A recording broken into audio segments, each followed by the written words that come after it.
Hello and welcome to the mess. Welcome to a new episode. I hope you're all doing well.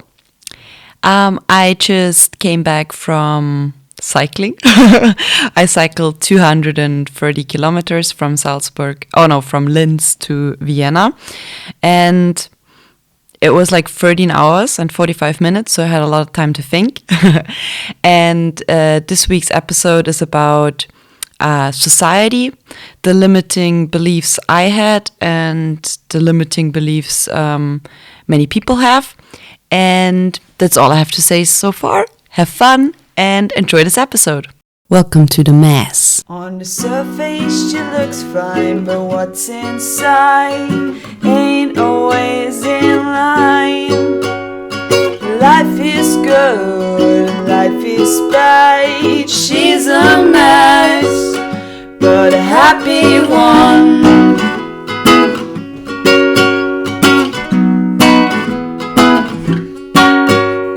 Hi, I'm Little Happy Mess and welcome to my podcast. Quoting myself. I don't know if I'm ready for this bullshit called life. To me, it seems like joining the hamster club. They are all running in their wheels, caught up in their daily routines, facing the same problems day in, day out, stepping down the same path without even considering taking a look at what other options there are. It makes me sad watching a mother with two small kids talking on the phone while trying to manage her shoppings. It makes me sad to watch those kids sitting next to each other, caught up in their virtual life, updating their Facebook status. It makes me sad hearing all those people complain about their work and how they do not have time for anything or anyone but their boss. But what makes me the most sad is that I am part of this too. I was born into the system. I was taught its rules and benefits. I was trained to fit in starting from my very birth, and I was told that there is no other possibility, there is no other way. I never questioned the system. I always looked for the mistakes in myself, in my behavior and my emotions. Over the past years, I realized that the adaptation problem I have been facing for quite some time was not my fault. To be more exact, it's never been a problem, the system is. It told me how to act, feel, perform, behave, how to be. But I was not feeling comfortable with that role. I wasn't feeling like myself. That wasn't me. The system is good. Sticking to its rules means shelter, security, help, comfort. The system wants quiet citizens, marrying at the age of 28, buying a nice house, having 2 kids, working from 8 to 4, reading the newspaper every morning. But what happens is, if you do not want to be part or do not want to be part of all of it, well, it's possible, but no matter what, people, the members of the system, will judge you. Some people are being judged so hard, they end up in special places for special people. Mobbing, burnout, robbing, murder, violence, you name it. They are all side effects of this perfectly fine working system we're stuck in. So what choice do I, a 21-year-old student, have now? They tell me, hey, you're young, do whatever you want, but remember, you need to make something out of your life. And when I then ask if making something out of my life has to involve making money on the costs of someone else, they've already judged me. They have categorized me and put my file into the potential fuck-up drawer. Now, did I make you sad too? I want to have more than one choice. I want to see, feel, and be in more than just this prefabricated role I got put in. I want to live above the boundaries they set for me. I want to be more than that. I want to be free. Storytime. So I wrote this quote, like you heard, when I was 21. I even remember when I read it to a friend of mine and how I felt when writing this down, a lot has changed since then. And when I wrote this down, my focus kind of shifted. So before, I was always blaming myself for things like not fitting in or for feeling all those emotions I had. I took it out all on myself. So whenever something didn't work out, I blamed myself, and I was really harsh on myself. And this was kind of like part of my own unfolding of my spiritual journey. So it shifted from taking it out on myself to taking it out on society. So instead of blaming myself, I started blaming society. This is something that I don't do anymore, but I know that many people are stuck in this stage, which is usually called victim consciousness. So that I blame outside factors for my own misery or my own misfortune or whatsoever. So I blame someone else, somebody else, some institution, some people, some persons, my parents, whoever, yeah, whoever's easy to judge or easy to blame, for my own problems, for my own obstacles, whatsoever. And I don't see that as the solution anymore, but I'll get to that in the wisdom part.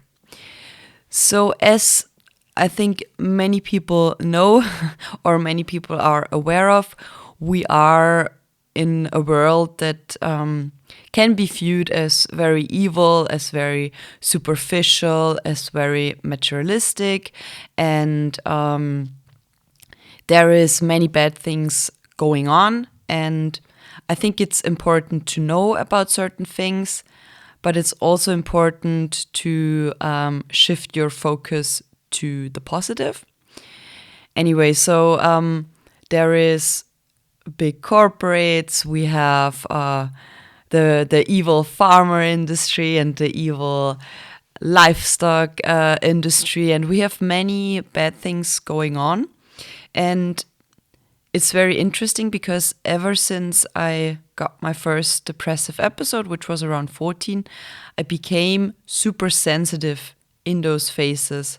So I would call it now feeling the world's pain on my shoulders. So I wasn't just feeling my own pain, but also the pain of like the suffering of every human being and every animal and every plant, and like the world's pain. People who believe in spirituality might know this. To others, it sounds weird. But like it was more than just my own pain. It was pain that came from somewhere else as well. That's what I'm trying to say. It's like the pain that is locked in the universe consciousness, or however you want to call it. But I was feeling pain that was above my own body, my own, I don't know, my own feelings. Anyway, in those phases, I suddenly didn't want to eat meat anymore. I didn't want to eat milk products. I didn't even want to eat plants because I felt like I was taking something away from another being, or I was causing suffering for an animal, for example, but also for a plant. And then I overthought everything. So, for example, veganism wasn't something I was aware of at that time. Now I am, and I'm vegan for 3 weeks now. Proud of that. But back then, I was just so sensitive and so overwhelmed by this guilt and this. I felt all this suffering, and I wanted to do something about it, but I couldn't because I was like frozen. I couldn't act. I couldn't do something. I couldn't move towards a certain direction because there were just too many limits I set to myself. So I was just stuck in this depressive, painful, suffering kind of state of emotions. And then whenever I was feeling fine again, I was back to normal, I completely forgot about all those feelings I had and moved on like I did before, not thought about what I'm eating, what my actions caused, and so on and so on. So I was very unconscious, like I was living very unconsciously, and I didn't consider the reactions my actions would cause on the world. And yeah, this went on forever. So this didn't stop. I still feel it nowadays, but now I can view it a bit differently. And also my depressive episodes have gone a lot less and not as strong anymore, which is really good. But what I'm trying to say is that, my focus shifted. I stopped blaming myself and I started blaming the system. I started blaming, the bad corporates and the bad industries and the bad narcissists and all those bad people and the evil world and all its evil intentions and evil humanity, and everything was evil. And I remember like a breaking point when I was studying, because I started sales and marketing, so I did something in the economic sector, and then I traveled a lot, and I saw how those economic decisions a developed country like Austria takes, and what impact it had on the ecosystems, the communities, the society of other countries that aren't as well developed as our country was or is. And it really affected me, and I was like, I cannot do this. I cannot be part of this harming system. And then it felt like doing something and then causing so much pain. It's like working on the corpses of underdeveloped countries in my in my developed country kind of position. And I really couldn't take it. I wanted to stop studying, and I just didn't find peace in my mind, and I couldn't put it all together. And it also it shredded my worldview. So I view the world as very simple. I wanted the American kind of dream, like 9 to 5, and earn a lot of money, and then be a manager of some big company and have a lot of money and buy a nice house, car, all those things. And whenever I got depressed, I didn't want all of that anymore, but I also didn't know what I really wanted. And I went back to normal. I finished my studies, but one sentence never really left my brain, my mind. It was always in my thoughts, and that was a famous saying by Mahatma Gandhi, which I found in a magazine, and then I cut it out and put it on my wall. And I think everybody knows the saying. It's called "Be the change that you wish to see in the world." It didn't leave me. Wisdom. So, like I said, I wrote this quote down 5 years ago, and I think it's still really present nowadays. So I can totally relate to the text I wrote, and I think many people do. We live in a world where some things are alright, some things aren't. There's a system, and you can move within it. And if you move outside, you get judged, you get criticized, because there's certain prefabricated boxes, and if you don't fit into those boxes, you'll be judged, you'll stand out, and you'll earn a lot of criticism.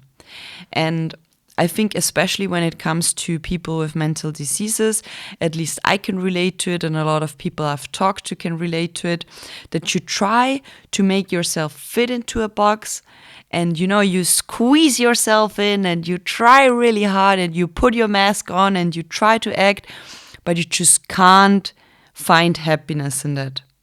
And many people can, for many people, it's perfectly fine to not know everything that's going on in the world, or to not question everything that is viewed as normal, because they're just fine with it.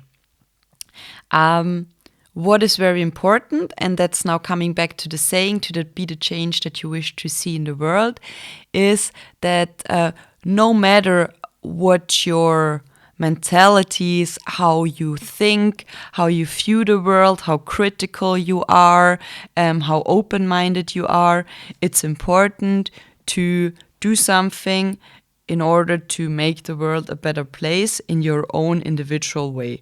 So not everybody has to save the planet in the form that you might now think of, like, I don't know, save sea life, or become an activist or whatever. Everybody has his or her individual gifts, or I don't know, set of things they're good at.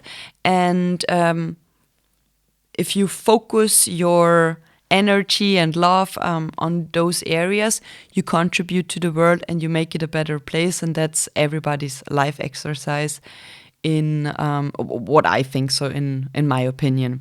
So if you are a very crafty person, for example, you make the world a better place if you just give your craft to the world, or your art, or your bakery, or whatever. So it doesn't always need to be you becoming a doctor and saving lives, because giving something beautiful to the world doesn't really mean you have to save somebody in the sense of, medical care or psychological care or whatever. It's just you give your gifts to the world. And anybody can do that, no matter how you view the world, and yes, how critical you are. What I'm really pissed about is exactly the person I was when I wrote this text I quoted, because many people, and I can relate to it because I was there too, are stuck in this victim consciousness. So the world is an evil place, there's a lot of bad things going on, and kind of like, I don't even have to try because my parents were mean, and those narcissist companies are mean, and the pharma industry, the livestock industry, and all those bad people, and all the evilness, blah, blah, blah, blah, blah. Yes, there is a lot of evil. There is evil people, or people who do evil. There is very unfair systems. There is few people who profit, and a lot of people whose back is used to make profit on, and many people are exploited, countries are exploited, ecosystems are exploited, and this is not good. But if you think that all of that is bad, which I do too, but if you think, I don't know, let's say you hate that the rainforest has been taken down, and it really bothers you, then do something about it. And when I say that, I hear people say, yeah, but just because I change doesn't mean that the whole world changes, and the bad cooperates and whatsoever. Yes, but you have to do whatever you can do as an individual, and you can form a group of activists or whatever, but just act. Don't stay in the stage of victimhood and blame everybody else. Just, if you don't like something, go freaking change it. So you should pick out the area where you find you have the most gifts, where you're the most talented, the most gifted, and try to change it in a way that you think it would benefit people, ecosystems, society, whatsoever. But pick an area and be the change that you wish to see. So if you hate the way governments work, become a politician. Make it better. What I'm trying to say is the world won't be a perfect place, but you can contribute to making it a better place in your community or in whatever way you can. So in my case, for example, I after studying, I was like, oh my God, what am I gonna do? And then I tried to work in this area, but it really didn't work out for me because I like marketing and I like sales, but it's also really important for me to leave something good behind. And I didn't figure out how I could do that in this certain way. But I figured out I like to talk to people. I like to listen to people. So I chose the therapy way. I don't know the English word. I said I want to become a psychotherapist because I think that is where I am most gifted and where I can help the most. It also it really hurts me how mental diseases increase on an annual basis, how suicides increase, and I really, really, really want people to feel good and feel comfortable in their skin, and I want to be part of that movement. So I want to make the world a better place by making people feel comfortable in their skin and by helping them out of their dark holes they stuck in, or however you want to call that. So that is my way how I want to contribute. That is how I want to change, because I can't accept. And everybody should find his or her way how he or she wants to change something. But please don't sit around and complain about how evil the world is, because this is not gonna change how evil the world is. If you don't like it, go freaking change it. Go find what makes you happy. Embrace your goofiness. Embrace your gifts. Embrace yourself.